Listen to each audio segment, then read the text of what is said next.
नमो नमः गुरुदेव। नैना पुरोहित दई सर सुप्रभातम। सुप्रभातम गुरुदेव।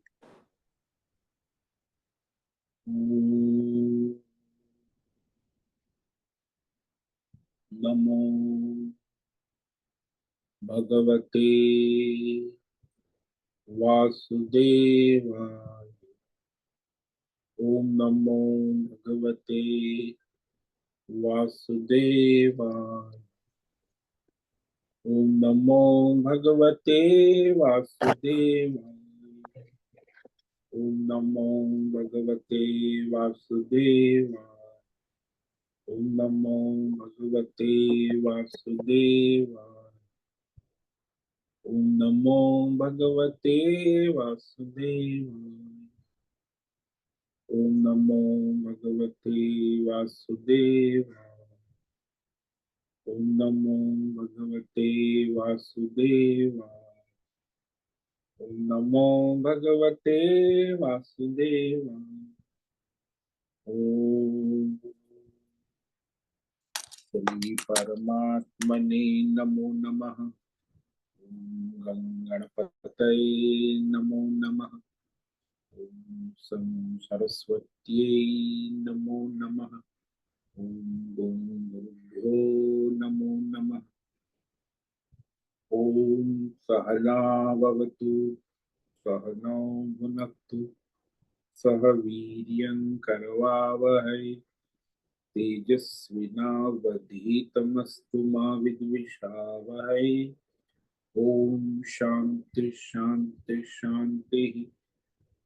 सदाशिवसमारम्भां शंकराचार्यमध्यमाम् अस्मदाचार्यपर्यन्तां वन्दे गुरुपरम्पराम्। ओम पार्थाय प्रतिबोधितां भगवता नारायणेन स्वयं व्यासेन ग्रथितां पुराणमुनिना मध्ये महाभारतम् अद्वैतामृतवर्षिणीं भगवतीम् अष्टादशाध्यायिनीम् अम्ब त्वामनुसन्दधामि भगवते भवद्वेषिणी। वसुदेवसुतं देवं कंसचाणूरमर्दनं देवकी परमानन्दं कृष्णं वन्दे जगद्गुरुं। नमस्ते परमं ब्रह्म सच्चिदानन्दरूपाय निर्गुणाय नमस्तुभ्यं ओंकाराय नमो नमः। सर्वे दुर्गाणि तरन्तु सर्वे भद्राणि पश्यन्तु सर्वे सद्बुद्धिमाप्नोतु सर्वे सर्वत्र नन्दतु। ओम तत्सत्। ओम ओम ओम। आप सभी ऑनलाइन नेटवर्क पर उपस्थित भगवत गीता श्रवण साधकों को ऋषिकेश से आज हमारा प्रातः का अभिवादन अभिनंदन अभिवंदन। हरि ओम हरि ओम हरि। हम सबको आज का यह दिव्य दिन तन मन धन जन देश काल विषय वस्तु परिस्थिति अवस्था अध्यात्म भौतिक दैविक क्षेत्र सभी को अपने अपने पूर्व में अनंत जन्मों में किए हुए संचित पाप पुण्य धर्म अधर्म मिश्र सकाम निष्काम कर्मों के पके हुए फलस्वरूप वर्तमान में आज सभी को अपने अपने प्रारब्ध अनुसार परमेश्वरी अचिंत्य योग माया के माध्यम से प्रसाद स्वरूप में प्राप्त हुआ है। अतः आज का यह दिव्य दिन परमार्थ हेतु निष्काम सेवा यज्ञ देव यज्ञ ऋषि यज्ञ पितृ यज्ञ मानवता यज्ञ भूत प्राणी यज्ञ सात्विक दान शारीरिक वाचिक मानसिक तप निष्काम कर्म योग ध्यान योग भक्ति योग ज्ञान योग साधना स्वाध्याय वेद शास्त्रों का अध्ययन अध्यापन उपासना आराधना के लिए समर्पित करे और करवा। अत्यंत दुर्लभ मनुष्य जीवन की प्रत्येक क्षण परमार्थ हेतु सार्थक करे और करवावे।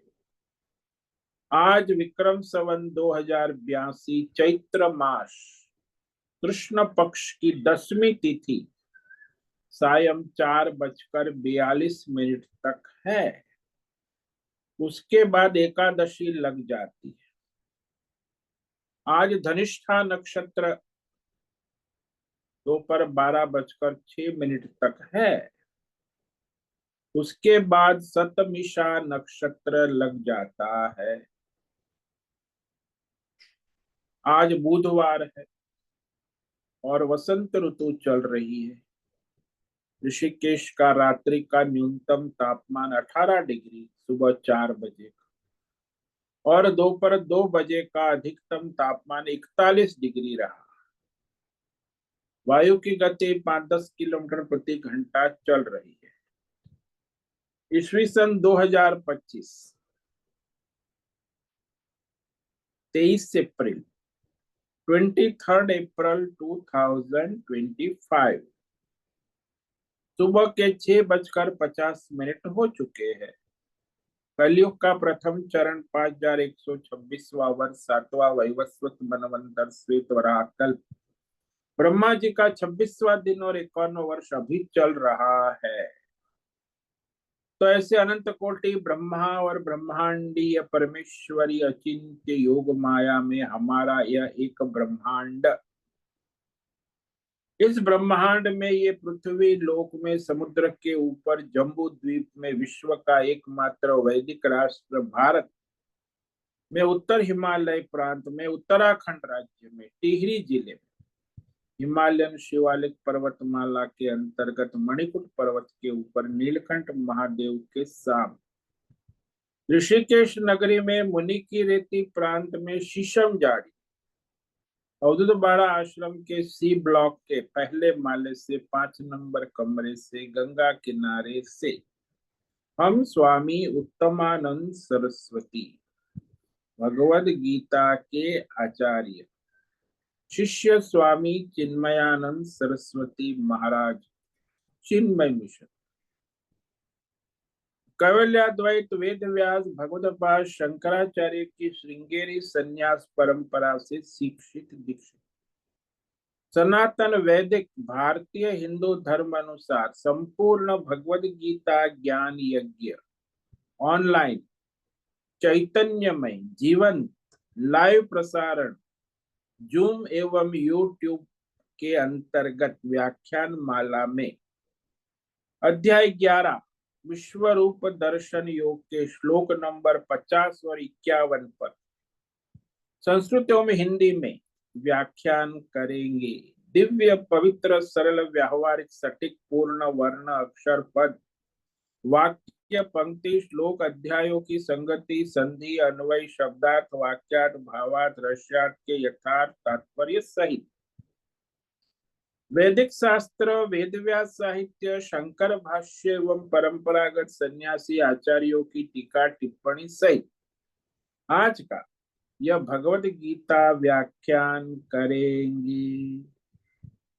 कृपया आप सभी श्रद्धा भक्ति ध्यान से परिपूर्ण होकर के यह दिव्य श्रवण साधना करे। इसमें से कुछ ग्रहण करे, कुछ धारण करे, कुछ अपने जीवन में चरितार्थ करे और उसमें निरंतरता लाए। अपनी अपनी आध्यात्मिक भौतिक दैवी अशांति द्वंद्व मोह विक्षेपों से रहित होकर के अधार्मिक अशास्त्रीय परंपरागत भ्रम भ्रांतियों से रहित होकर के अपने अपने शरीर इंद्रिय प्राण मन वचन कर्म और बुद्धि से एक रूप एकाग्र होकर के शुद्ध सात्विक सूक्ष्म भगवत विवेक बुद्धि करे। वेद शास्त्र एवं आचार्य परंपरा अनुसार विवेक करे और करवावे। पुनः पुनः इस व्याख्यान का श्रवण करे, मनन करे, चिंतन करे, लेखन करे, चर्चा विचारणा करे, प्रचार प्रसार लिंक भेजे, ग्रुप में शेयर, अपना और सबका परम कल्याण करे और करवावे। ओम तत्सत। ओम ओम ओम।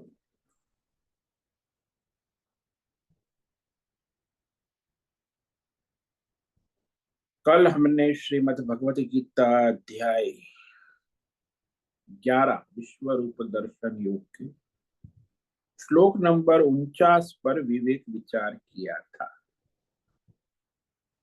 अर्जुन ने भगवान से प्रार्थना की थी कि आपका यह विश्व रूप मैं व्यथित, भयभीत, व्याकुल हो रहा हूं, तो मुझे सामान्य सौम्य श्री कृष्ण रूप का दर्शन कराइए। अर्जुन की प्रार्थना सुनकर भगवान उसे सौम्य रूप, अवतार रूप, श्री कृष्ण रूप का दर्शन कराते हैं।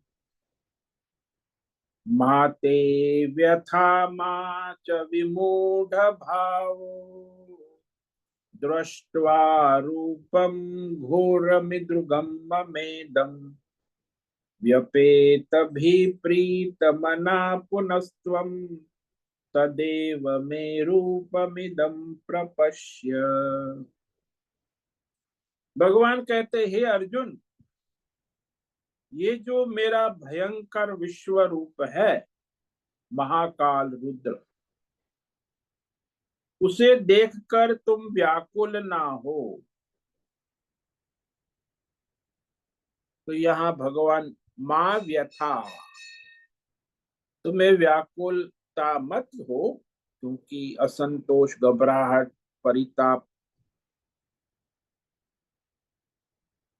और दूसरा कहा विमूढ़ भाव, मां, तुम्हें विमूढ़ भी नहीं होना, यानी जड़ बुद्धि, मोह में पड़ा हुआ।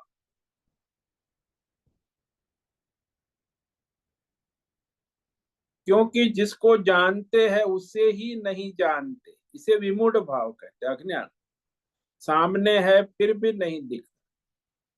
जैसे सामने सोना है तो गहने दिखते हैं, सोना नहीं, ये विमूढ़ भाव। सामने रज्जू पड़ा है लेकिन सर्प दिखता है, ये विमूढ़ भाव। सामने मिट्टी है लेकिन वो खिलौने दिखते हैं, मिट्टी नहीं दिखती है, विमूढ़ भाव। सामने परमात्मा है, नारायण है, लेकिन नारायण नहीं दिखते। जीव जगत, देवी देवता सब भ्रम खड़ा हो जाता।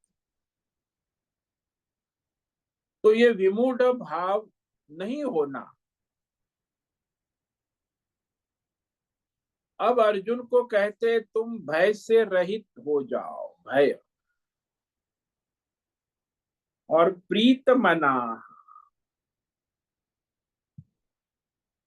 यानी अत्यंत स्नेह युक्त, प्रीति, प्रसन्न।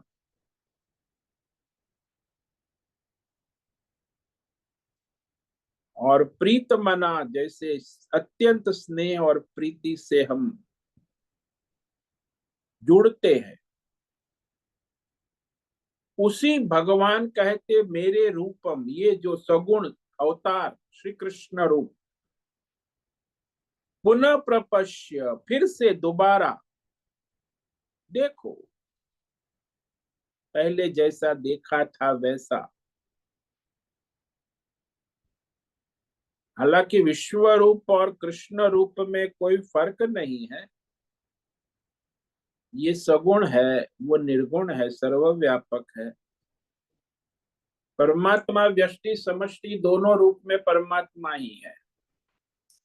परमात्मा के रूप में कोई परिवर्तन नहीं, चाहे व्यष्टि हो चाहे समष्टि। तो इस तरह जब अर्जुन को भगवान ने कहा,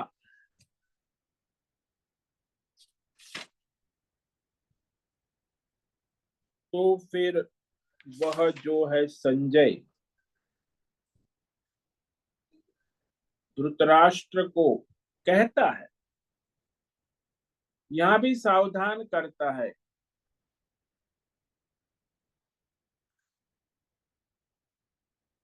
क्योंकि वहां धृतराष्ट्र अभी राजा है ना, वो आदेश दे सकता है। इसीलिए संजय ने ये सोचकर राजा धृतराष्ट्र से कहा,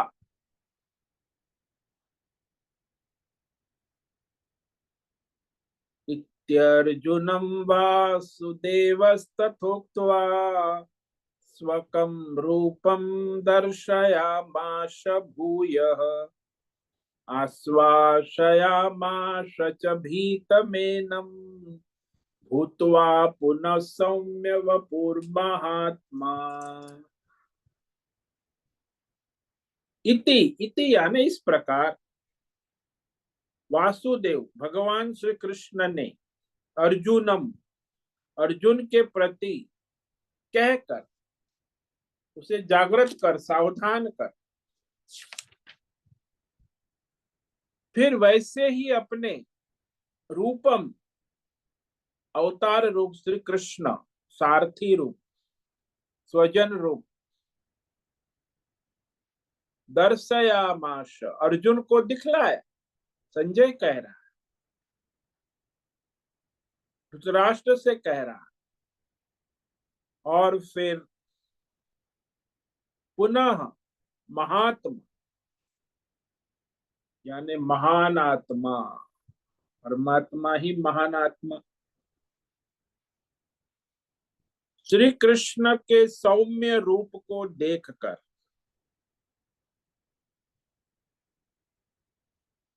सौम्य वपु भूतवा जो भगवान सौम्य रूप कृष्ण रूप में प्रकट हो गए तो उस रूप में हो गए इस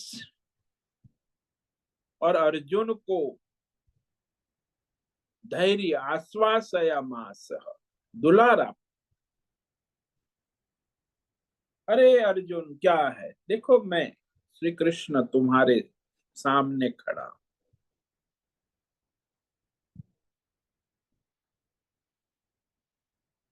तो इस प्रकार वह भगवान ने अपना विश्व रूप दर्शन समेट कर अर्जुन को प्रसन्न किया।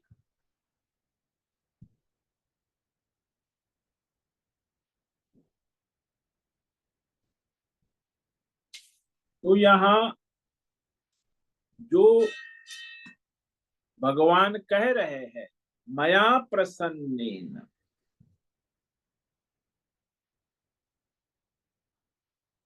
मैंने प्रसन्न होकर क्योंकि माया प्रसन्न से लेकर रूपम इदम प्रपश्य तक भगवान अर्जुन को धीरज देते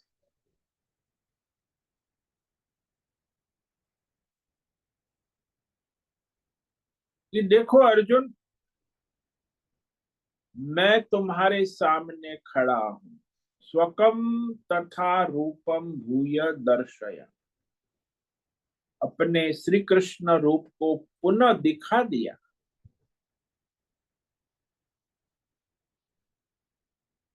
स्वकम का अर्थ यह नहीं समझ लेना कि भगवान श्री कृष्ण जो सगुण रूप का अपना है उसी को स्वकम कहा है जो अवतार रूप कृष्ण रूप है श्री कृष्ण सगुण। और दूसरा जो है महाकाल कालाग्नि रुद्र वाला जो विश्व रूप वो भी भगवान का ही है।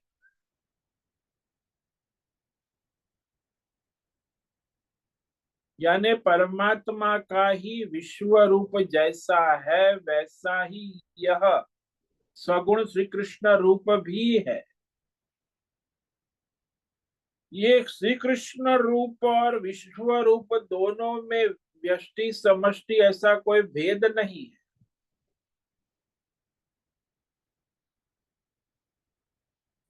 लेकिन जिसके रूप दोनों रूपों में वह एक परमात्मा ही उपस्थित है।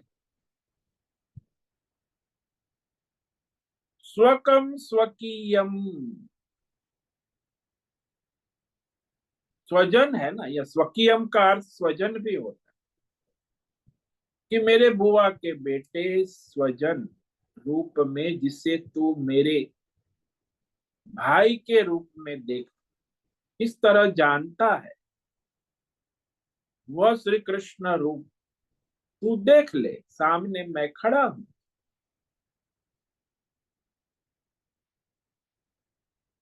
भगवान कहते हैं कि मेरे लिए तो दोनों रूप एक समान एक जैसे ही है, पर इस श्री कृष्ण रूप में अर्जुन की स्वजन बुद्धि है, स्वकीय और प्रिय बुद्धि है, स्नेह बुद्धि है। वैसे संसार में भी परमेश्वर के अनेक रूप है, अनेक लीलाएं हैं, परंतु हम पूछते हैं कि आपके इष्ट प्रिय कौन सा रूप है? भगवान के तो बहुत रूप। तो जिसको जिस जिस रूप में प्रिय बुद्धि इष्ट बुद्धि होती है, वह उस प्रिय रूप को ही देखना भजना चाहता है। ये नियम है। पर किसी को राम प्रिय है और उसको हम कहे कि तुम शिव की उपासना, तो नहीं हो पाए। किसी को शिव जी भोलेनाथ प्रिय है और उसको कहो कि तुम कृष्ण की उपासना करो, तो नहीं हो पाए। किसी को कृष्ण प्रिय है तो उसे कहे शिव जी की उपासना, तो नहीं हो पाए। कई बार तो ये कृष्ण भक्त होता है, वो शिव जी का विरोध भी कर। तो ऐसे देवताओं में राग द्वेष करने लगता है, वो अविवेक है, अज्ञान है। लेकिन उसको वो प्रिय है। अरे भाई, आपको भाई कृष्ण रूप प्रिय है तो आपको शिव जी अप्रिय नहीं होने चाहिए, लेकिन होते हैं अज्ञान के कारण, भ्रम के।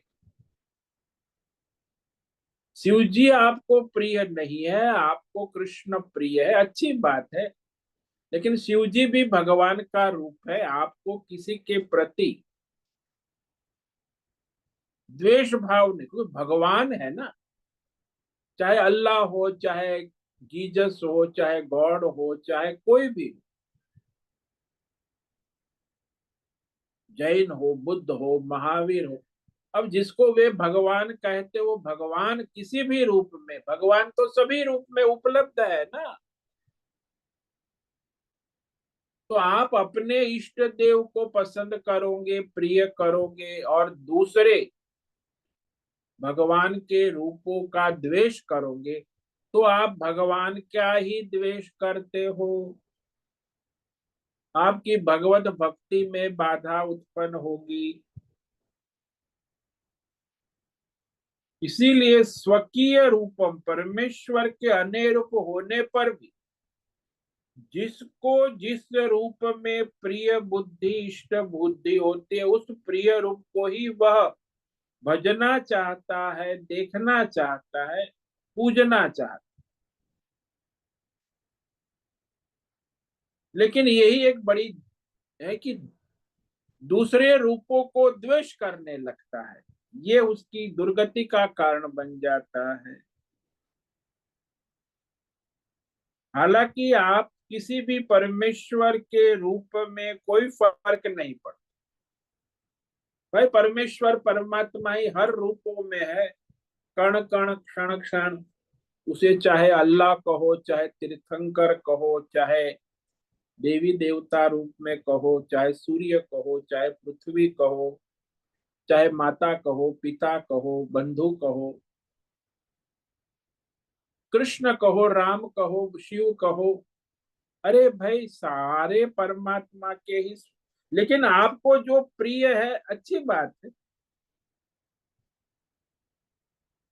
तो उसके माध्यम से आप उस परमात्मा की उपासना कर सकते हो।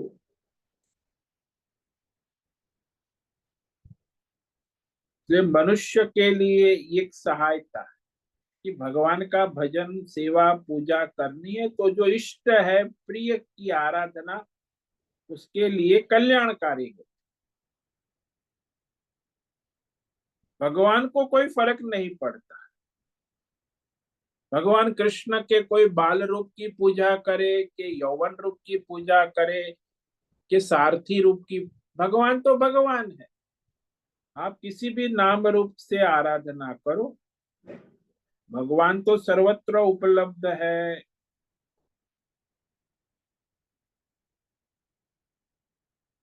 उनके लिए तो अनंत रूप, सब एक जैसे, अनेक रूप है, अनंत रूप। पर इस संसार में लड़ाई झगड़ा चलता रहे। भगत लोग की लड़ाई बड़ी आश्चर्य है, भगत को हरा की लड़ाई होनी नहीं चाहिए, सब भगवान का रूप, अनंत रूप, सब एक परमात्मा जैसे एक, और परमात्मा के ही है। अच्छा, जिसको हम प्रिय समझते हैं, इष्ट समझते, तो आपके संचित संस्कार है पूर्व जन्मों के, तभी आपको इस जन्म में वो देवता प्रिय लगता है, ईश्वर का रूप प्रिय लगता है। वो मुसलमान है तो इस जन्म से थोड़ी मुसलमान है, अल्लाह को भजता है, पिछले जन्मों के संचित संस्कार, तभी तो ईश्वर उस रूप में उसको जन्म मिला। कोई तीर्थंकर को भजता है, अनेक जन्मों के संचित संस्कार है। तो कोई ईसाई संस्कार वाला है, गॉड जीसस को भजता है, तो अनेक जन्मों के संचित संस्कार है। लेकिन चाहे उसको जो भी ईश्वर प्रिय हो, उसके प्रति उसका आकर्षण हो, स्नेह हो, प्रीति हो, वो सब परमात्मा के ही रूप है। आप उसको परमात्मा नहीं है ऐसा नहीं कह सकते। नहीं, ऐसा कह कि हमारे राम ही परमात्मा है और बाकी अल्लाह है, तीर्थंकर है, गॉड है, जीसस, वो परमात्मा का रूप नहीं है, ऐसा नहीं कह सकते। इसलिए हमारे सनातन धर्म में सर्व धर्म समभाव सहज है। वे लोग नहीं मानते, तो कहते केवल अल्लाह ही है, दूसरे कोई गॉड है तो उसे खत्म करो, कोई भगत है तो उसे मारो, भगवान एक ही है। बाकी सब जो भगवान को नहीं मानते, अल्लाह को नहीं मानते, वो सब नास्तिक है, काफिर है, उनको मारो। तो वो तो ईश्वर का द्रोह हो गया, द्वेष हो। जिसको जो प्रिय लगता है वह उसकी बुद्धि है उसकी। और यहाँ हमें हमारे स्वजन के प्रति प्रिय बुद्धि सहज में हो जाती, लेकिन दूसरे के प्रति नहीं होती।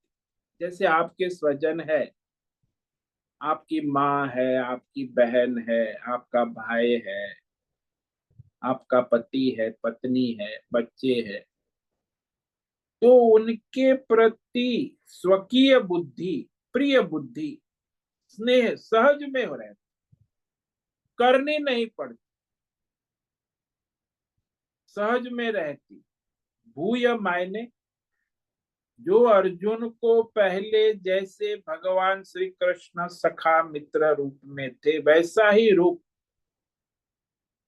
सगुण रूप भगवान ने उसे दिखला दिया। लेकिन भगवान उस रूप में सामने प्रकट हो गए, सारथी के रूप में, कृष्ण के रूप में।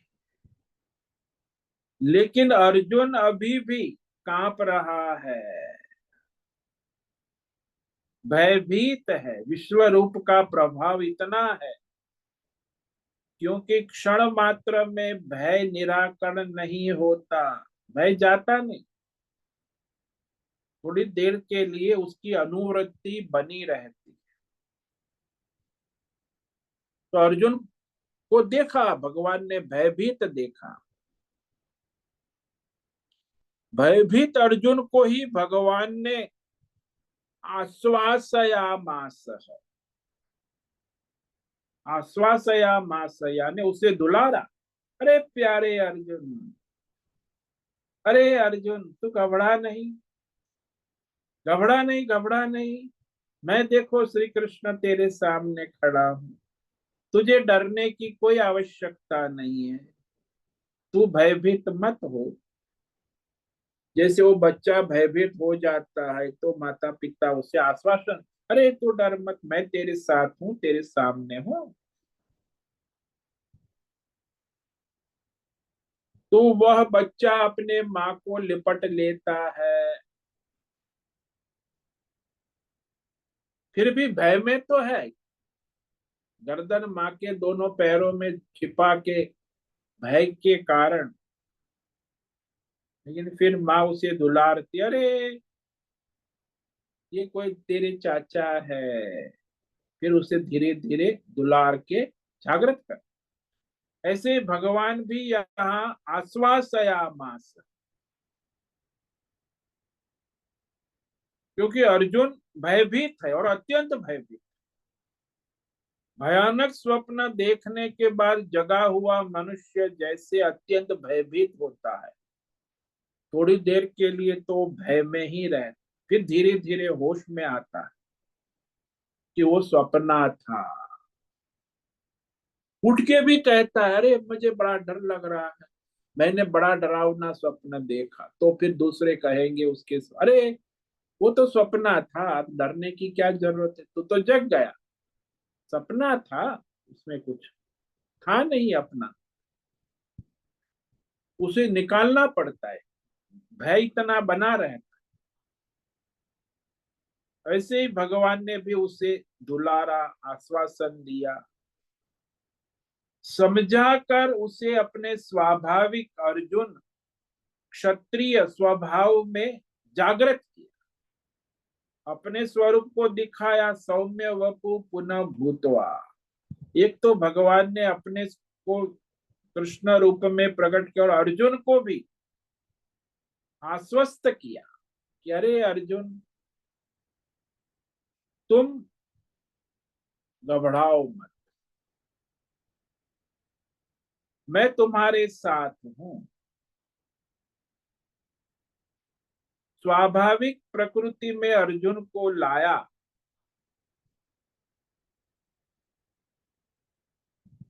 ऐसा भगवान क्यों करते हैं? तो यहाँ शब्द का प्रयोग हुआ महात्मा, महान आत्मा। भगवान महान आत्मा है, इसलिए कहा ना महान आत्मा दो ही होते हैं, जो अपने साधक को प्रेरित करता है, सहाय करता है।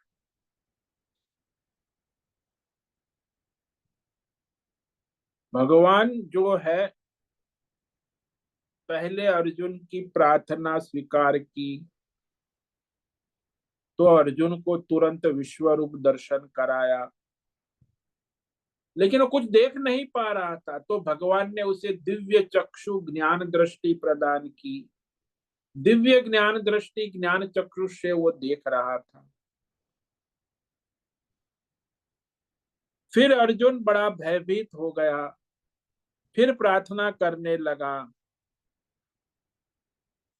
तो भगवान ने उसे सौम्य कृष्ण रूप का दर्शन कराया।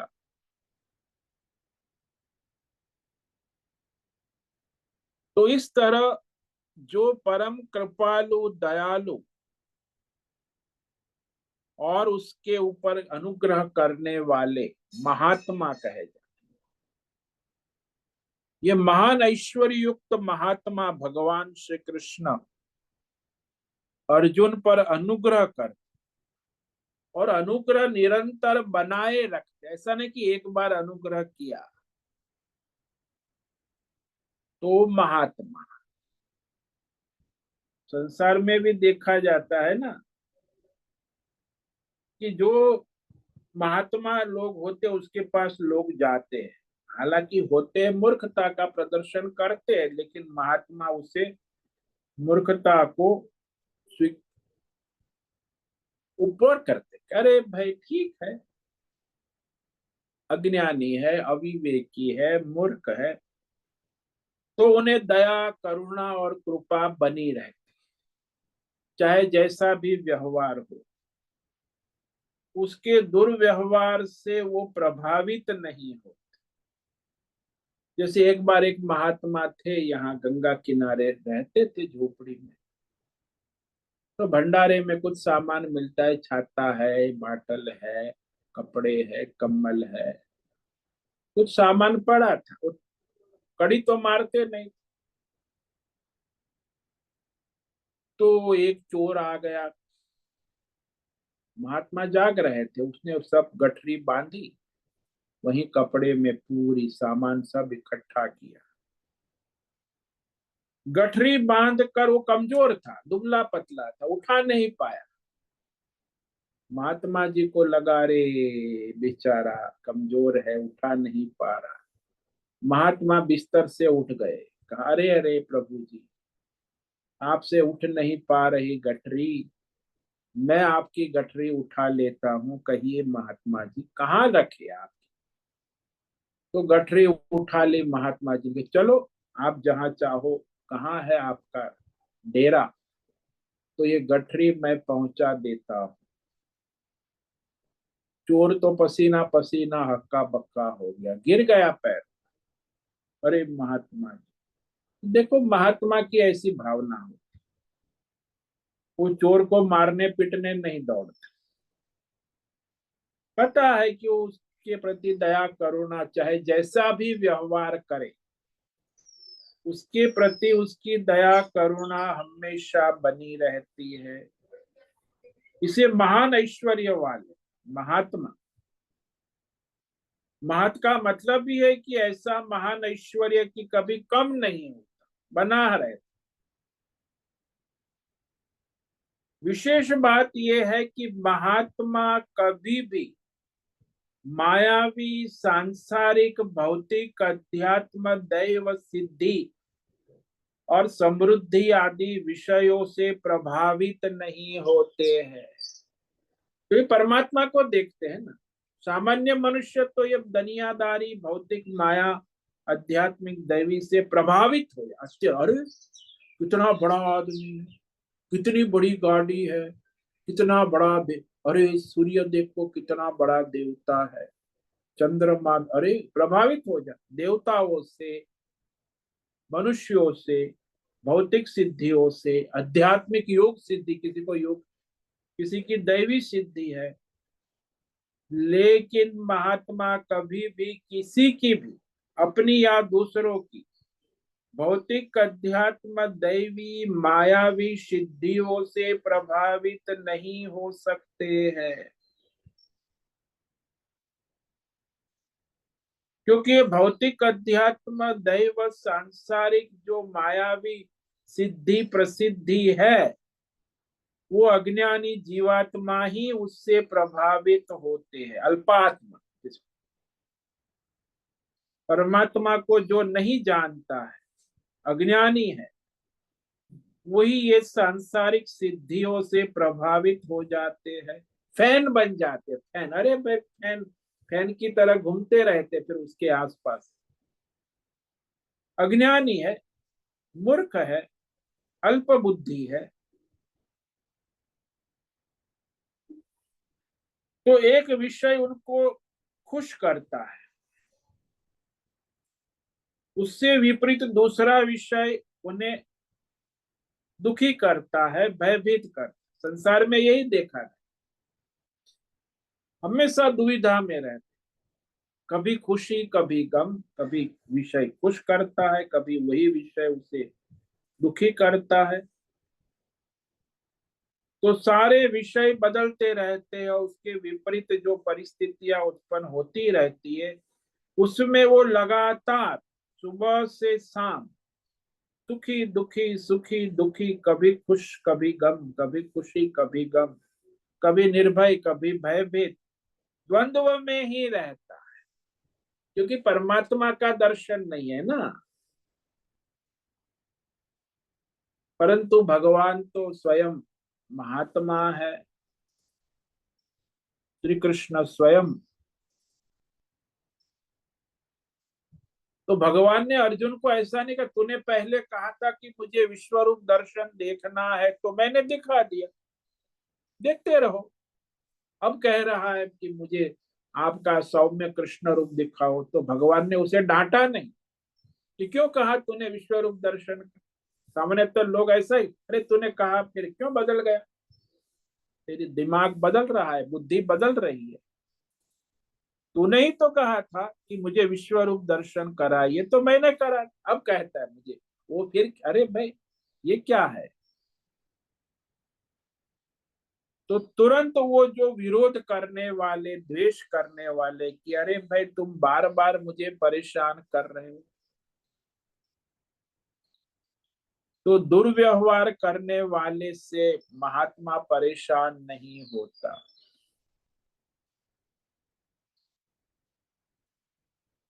यहाँ तो अर्जुन भगवान को समर्पित है, भगवान का आज्ञाकारी साधक है, सेवक है।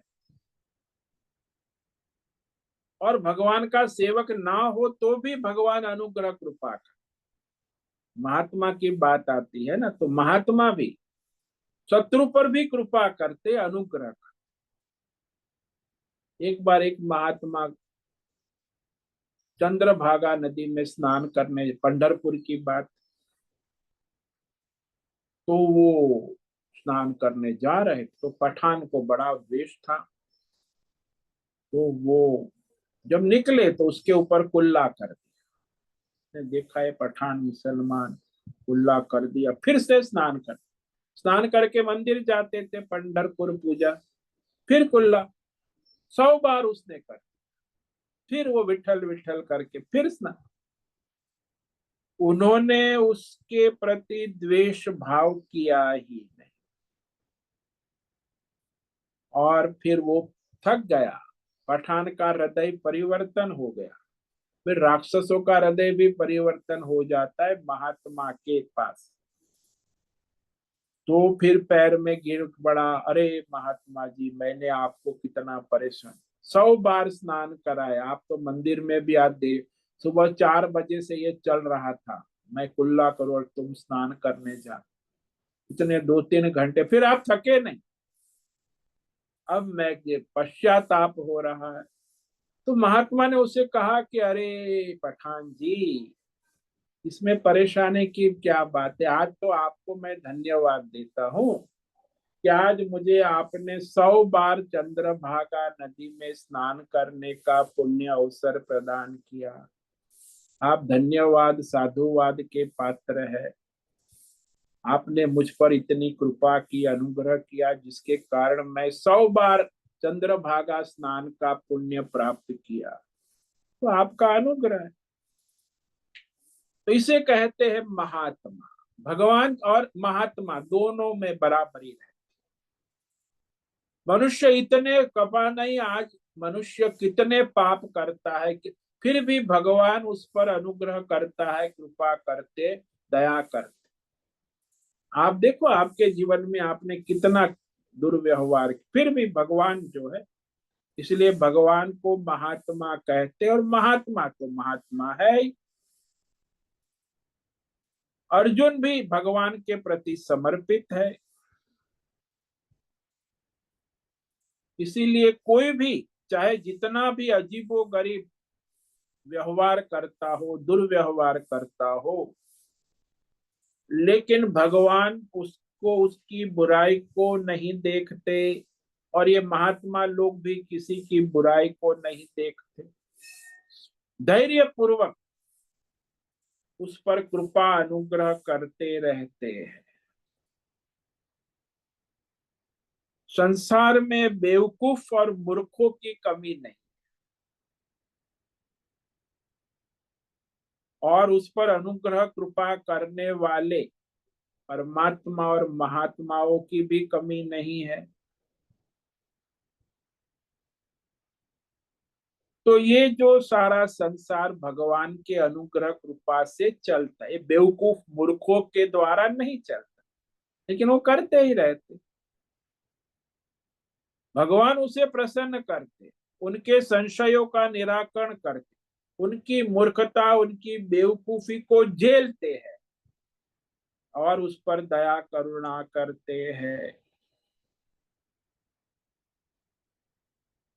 और इस तरह भगवान ने अर्जुन को आश्वासन दिया, ये जो भगवान का शब्द है यहाँ, आश्वासयामास, दुलारा, आश्वासन दिया, ढांढस बधाया, धीरज दिया, धैर्य।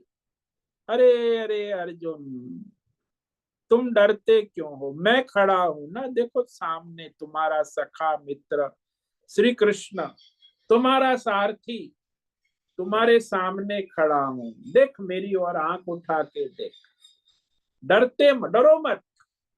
डर को हटा रहे हैं, भय को हटाकर निर्भय कर रहे हैं। देखो यही मुख्य है संसार में। भगवान का और महात्माओं का यही काम है कि जीवात्मा हमेशा भय में जीता है, भय में रहता है, और महात्मा लोग और भगवान उसके भय को दूर करते हैं, फिर वो भय में आ जा। क्या होगा?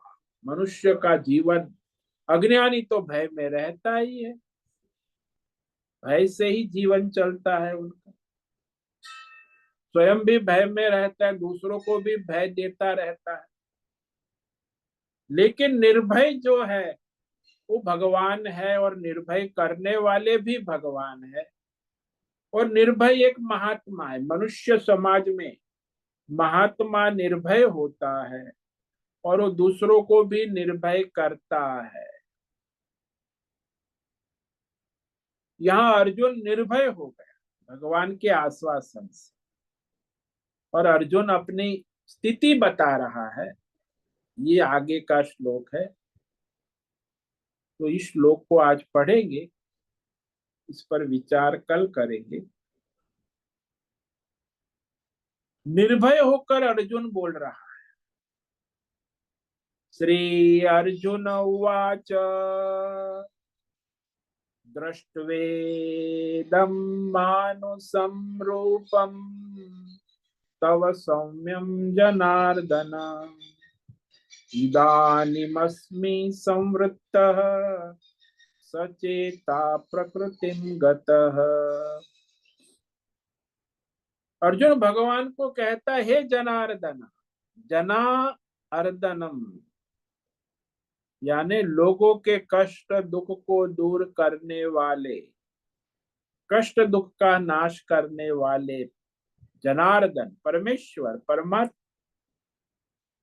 जनार्दन का दूसरा भी अर्थ होता है जो मनुष्यों की इच्छा मनोकामना पूर्ण करने वाले। जनार्दन का अर्थ और भी होता है दुष्टों को दंड देने वाले, अधर्मियों का नाश करने वाले, धर्मात्माओं का पोषण करने वाले। तो जनार्दन, तव इदम सौम्य मानुषम रूपम।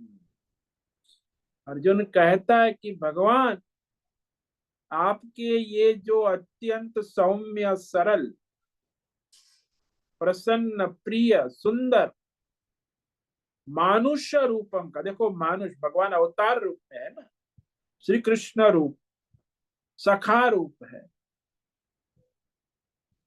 मानुषम रूपम जो मुझे प्रिय है,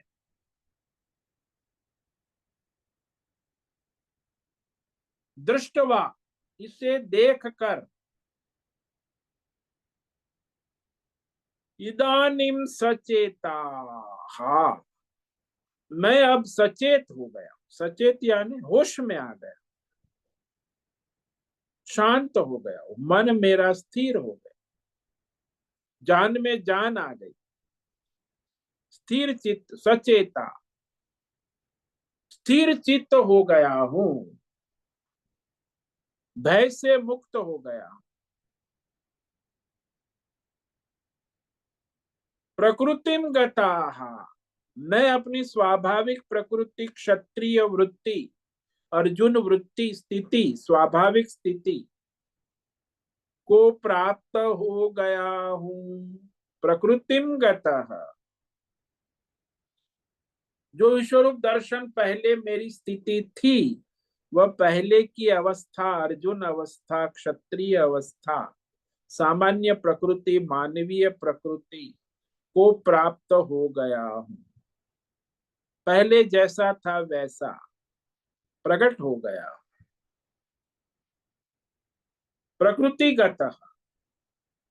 तो इस तरह यह अर्जुन भगवान को अपना प्रकट करते हैं कि भाई मैं अपने होश में आ गया हूं, सचेत। और प्रकृतिगतः, दोनों कथन अर्जुन ने, मैं अपने होश में आ गया हूं और अपने स्वभाव प्रकृति में स्थित हो गया हूं। तो इस पर हम कल विचार करेंगे। तो आज जिस श्लोक पर विवेक विचार किया, इसमें संजय वहां धृतराष्ट्र को कह रहे हैं, वो चाहते हैं संजय, सब समझते हैं, लेकिन अब राजा तो धृतराष्ट्र है, जब तक राजा का आदेश ना हो मंत्री क्या कर सकते। इसीलिए वह भगवान को ये घटना सुनाना चाहते, इसीलिए उसने कहा। श्री संजय उवाच इत्यर्जुनं वासुदेवस्तथोक्त्वा स्वकं रूपं दर्शयामाश भूय आश्वासयामाश च भीतमेनं भूत्वा पुनः सौम्य वपुर्महात्मा। इस प्रकार भगवान वासुदेव ने अर्जुन के प्रति कहा और अपना वैसा ही पहले जैसा रूप, जो रूपम यानी कृष्ण रूप, सगुण साकार अवतार रूप दिखलाया, दर्शन। और फिर अर्जुन भगवान महात्मा, संजय और भगवान को महात्मा कहे, महान आत्मा भगवान श्री कृष्ण ने सौम्य रूप होकर के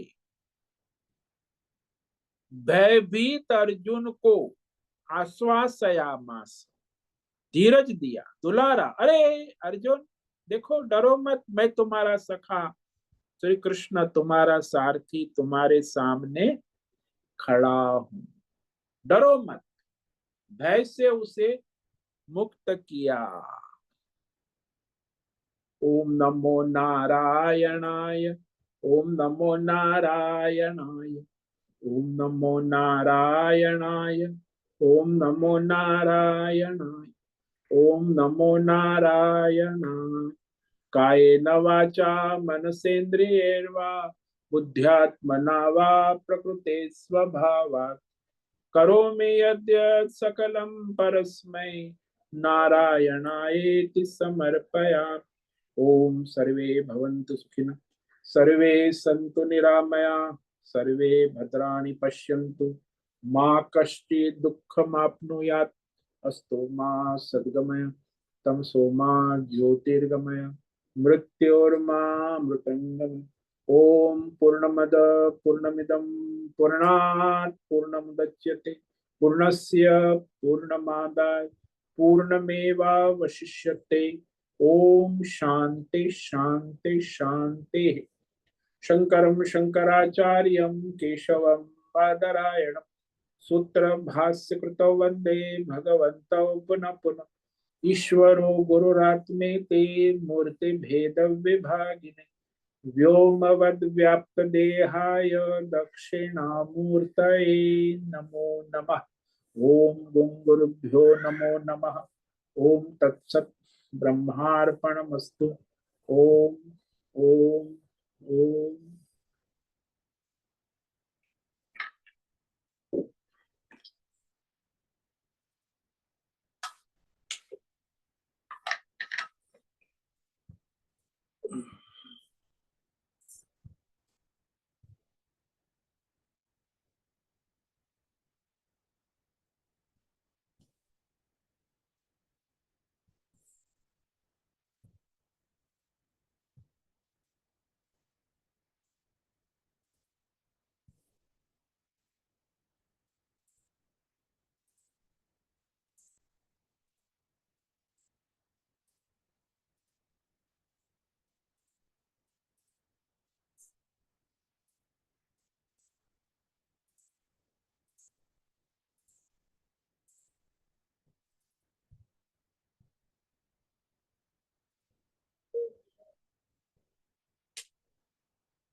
अभी समय है प्रश्नोत्तरी का, किसी भी साधक को प्रश्न है प्रश्नोत्तरी कर सकते हैं।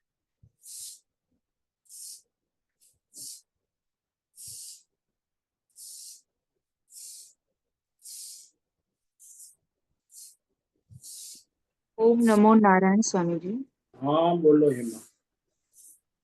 स्वामी जी, आज आपने जो उदाहरण दिया वो महात्मा जी का, जो बार बार स्नान करने जाते थे और वो चोर को पटरी उठा के दी, तो ये जो इतना धैर्य बल अपने अंदर लाने के लिए ये निष्काम कर्म ही है। और परमात्मा के प्रति एकदम दृढ़ विश्वास, वो जो कर रहे हो मेरे कल्याण के लिए है, इतनी दृढ़ भावना होनी चाहिए ना। हाँ तो श्रद्धा दृढ़ होनी चाहिए, निष्ठा होनी चाहिए। क्योंकि परमात्मा ये जो इतने परमात्मा बार जो कर रहे हैं वो, हाँ चाहे आप लोग देखो, बात समझो मेरी, कि हाँ। आप लोग जो भगवान आपको अनुकूल परिस्थिति है उसको तो स्वीकार कर ले, तो भगवान की कृपा है ऐसा भी कहते, लेकिन जब प्रतिकूल पे तो आप तुरंत रिएक्शन करते हैं, प्रतिशोध करते हैं, विरोध करते हैं। ये इतना प्रतिकूलता इतना को लेवल। भगवान के अनुग्रह के रूप में कोई स्वीकार ही नहीं करता। हाँ, इतना लेवल का धैर्य बल नहीं रहता है स्वामी जी। वही तो मैं कह रहा हूँ ना, इसीलिए वो आप तुरंत रिएक्शन करते हैं। अनुकूलता में तो कहा अच्छा है, फील गुड, भगवान की कृपा है, वहां बोलते भी है। अब प्रतिकूल परिस्थिति में भी भगवान का अनुग्रह है, कृपा है, भगवान ही आपका हित कल्याण कर रहे हैं। इस प्रतिकूलता के माध्यम से आपकी शुद्धि कर रहे हैं, आपका हित कर रहे हैं, आपकी कल्याण, ये स्वीकार नहीं। हम्म। इसीलिए वो फिर, एक तो आप तो होते, लेकिन आपके आसपास लोग हैं वो भी तुरंत रिएक्शन, अरे तू ऐसा कर, तू वैसा कर, ये कर वो कर, अरे बाबा भगवान की इच्छा है उस अनुसार हो। हम्म। मूल तो वो अज्ञान और संसार आसक्ति के कारण रिएक्शन होता है, देहासक्ति। हाँ, वही ऐसा लगता है कि वो सामने वाला हमको मूर्ख बना रहा है। कितनी बार हम लोग मूर्ख बनेंगे। हाँ तो वो अज्ञान अविवेक है, इसीलिए ऐसा होता। हमारे यहाँ एक महात्मा थे, वो जा रहे थे रामझूला से, तो स्कूटर वाले ने पीछे से टक्कर मार दी। अब वो महात्मा है, घुटने पे चोट लग गई, दोनों घुटने, इतने फास्ट स्कूटर उनको। तो फिर स्कूटर वाला तो चला गया। तो फिर वहां के, चलो महात्मा जी आपको अस्पताल, तो वहां लोग भीड़ हो गए। अरे बोले हमें आश्रम छोड़ दो, हमें अस्पताल नहीं जाना। आश्रम में आ गए। फिर मैं भी उसे देखने गया, करे महात्मा जी चलो हम आपको अस्पताल ले, दोनों घुटने में चोट है। बोले भगवान की मर्जी है, ठीक हो जाएगा, भगवान कर ले, मुझे अस्पताल डॉक्टर के पास नहीं जाना। नहीं गए। फिर मैंने देखा अभी वो तो परेशान है, एक आदमी उनकी सेवा में था, घुटने काम नहीं, धीरे धीरे ठीक होने लगे। 1 महीने के बाद थोड़ा चलने फिरने, 2 महीने के बाद ठीक हो गए, तीसरे महीने तो सब जगह घूमने फिरने लगे। बोले भगवान की कृपा से ठीक हो गया, भगवान की कृपा से एक्सीडेंट हो गया था, तो वो भी भगवान की कृपा है। अब वहां डॉक्टर के, अभी मानो कि एग्जाम्पल आप लेकर डॉक्टर के पास ले गए, डॉक्टर ने ऑपरेशन किया, घुटने ठीक नहीं हुए, डॉक्टर के द्वारा उसका घुटने ठीक नहीं हुए, तो फिर वो किसको दोष दे। घुटने ठीक हो भी सकते हैं, नहीं, लेकिन उसके समय से ही होगा। लेकिन ये लोगों को भ्रम होता है कि डॉक्टर के पास जाने से घुटने ठीक होते हैं, भगवान नहीं करता है। अरे भाई घुटने आपके, चाहे डॉक्टर के पास आप लोग जब जाओ, कहीं भी डॉक्टर के पास जाओ, सब ठीक भगवान की कृपा से ही होता है। लेकिन वो मानेंगे नहीं, डॉक्टर ने ठीक कर दिया, दवाई कर दिया, ऑपरेशन कर दिया, अब मैं ठीक हो रहा हूँ। अरे भाई भगवान कर रहे हैं, उसकी श्रद्धा ही नहीं है। लोग तो इसी को मानते हैं कि मेरी इलाज तो डॉक्टर ही कर रहा है, डॉक्टर ही सब ठीक कर रहा है। तो ये अज्ञान है, अविवेक है, भ्रम है, व्यष्टि समष्टि दोनों में। सारा संसार भ्रमित है ना। चाहे आप डॉक्टर के पास जाओ या ना जाओ, जो ठीक होना है ईश्वर चाहेगा वैसे ही होगा। लेकिन वो मानते ही नहीं। ईश्वर की सत्ता का स्वीकार ही नहीं करते ना, यही तो समस्या है, अज्ञान है, अहंकार है।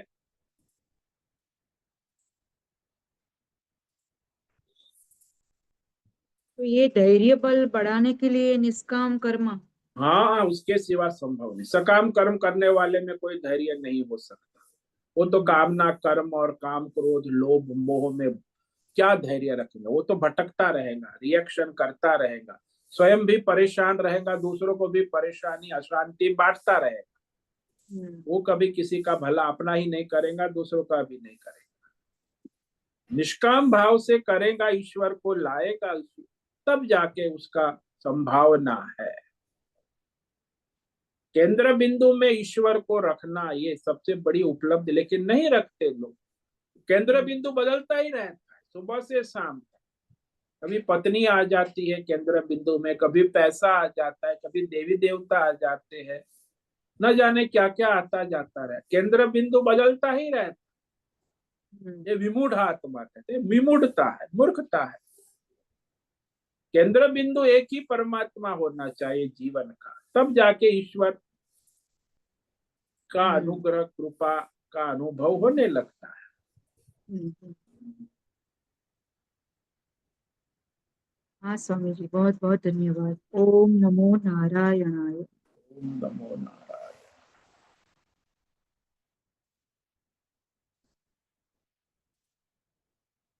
ठीक है, आज उपस्थित है प्रकाश आनंद ओझा, होस्ट है, राजेश मोलकर को होस्ट है, संजीवनी श्रीरंग रानडे, नैना पुरोहित, अजय रत्न पारखी, अनुराधा जीठे, आशा कोटक, भद्रेश पड़िया, दिनेश पटेल, जीवी कुमार, हेमा कोटक, जयंती पांडा, करुणा कोहली, लीलावती बड़ेकर, मीरा उच्चिल, मीनाक्षी काले, पंकज भट्ट, राम सेवक यादव, रेशा रथ, सुचिता पाटिल, सुनील ठाकुर, उषा मेनन, विशाल बेडेकर और अंजलि जोशी। इतने साधक आज उपस्थित है सभी, और कुछ वहां यूट्यूब पर लाइव देख रहे हैं। सभी को आज का दिन मंगलमय हो, परमार्थ करे, परमात्मा को केंद्र में लाए, अपना जीवन ईश्वरमय करे। सभी साधकों को ओम नमो नारायण। ओम नमो नारायण। सभी को ओम नमो नारायणाय। सभी को ओम नमो नारायण। सभी साधकों को आज का ओम नमो नारायणाय। ओम नमो सबको ओम नमो नारायणाय। नारायण। मुझसे निवेदन है आज का सत्संग पूर्ण करें। ओम नमो नारायणाय। आज का ये दिव्य सत्संग हम यही पूर्ण करते हैं। सभी साधकों को ओम नमो नारायणाय।